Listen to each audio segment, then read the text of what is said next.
the pandemic. I would love to get you to zoom way out on the pandemic. We'll get into the weeds in a few minutes and say this. Yeah, like what has the pandemic changed, perhaps forever, from mostly an economic or societal point of view, Brett? Any kind of big thoughts as to, are we into kind of an era of perpetual change triggered by this pandemic?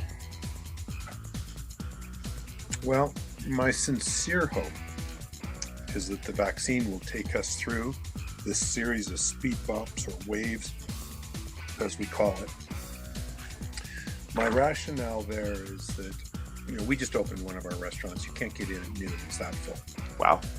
People want to be backing out. And by the way, downtown Calgary is still not actively being used. We're not, maybe half the restaurants have reopened, not all.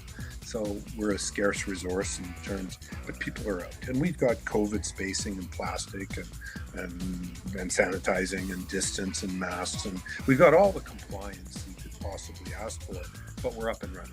And it's obvious to me that people want to do that. I'm a cynic when it comes to the conversation about the world of offices has changed and now everybody's going to work from home. Okay. And I just don't believe it. Okay. And I don't believe it for a number of reasons. One is, we joke about this, most families don't want the breadwinner at home. Things get a little crowded. Yeah. And there's some of that.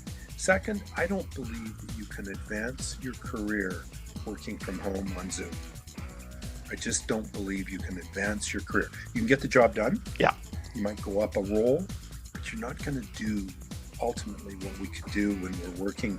Look behind me. There's an open office. We've got 12 people, and we meet every day or two with what we call the huddle. We meet once a week with the Beach Boys dinner or lunch, and we take time together.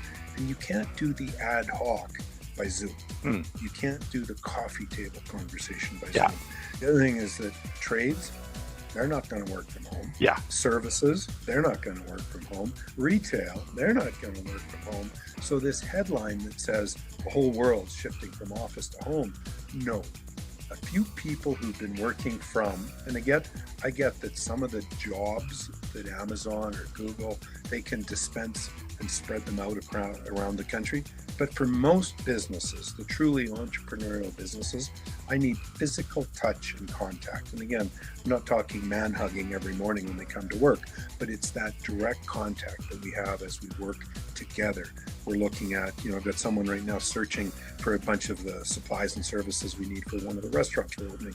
Well, when I do that, I'm not going to Zoom. I'm going to actually sit and go through the paperwork that's printed, look at some of the links. We're going to have an interactive discussion. You don't do that over the phone or over Zoom. Sure. And I respect Zoom. The tool works. I get that. Yeah. So I'm a bit of a cynic. And so the rollout, I believe people are itching to travel. Yeah. My daughter has developed a bed and breakfast, it's a lodge up in the mountains near Whistler. Nice. And they've started taking bookings for next year for weddings. This is for 2021. Pardon me, 2022. Yeah. Because they wasn't sure what 2021 looked like. They're already booked solid for 2022. Wow. Booked solid. Yeah. And so people are looking ahead over the hump. Sure. I'm actually involved with the Nashville Predators, and the rules for the U.S. and it's state by state are very different than they are in Canada. And we have the ability to put, I think it's 25% of our seats could be filled with individuals. Okay. Well, we chose to start with 200, then 400, then 600, then 800, then 1,000, and we're growing slowly so that the club can ensure that they've got COVID compliant operations at all times. And we're going to be moving to a point where you have to have a fast scan or a fast test or prove you're vaccinated to get into some of these buildings. So these are evolutions, but we're doing that because people want to get back. We are social creatures. And again, the idea that offices may not repopulate the way they once did, I'll buy that. But it's not from 100 to 0 back to 10. It's back to 70 or 80 or 90% of the people will be back into their office settings. And again, why? Because we have to.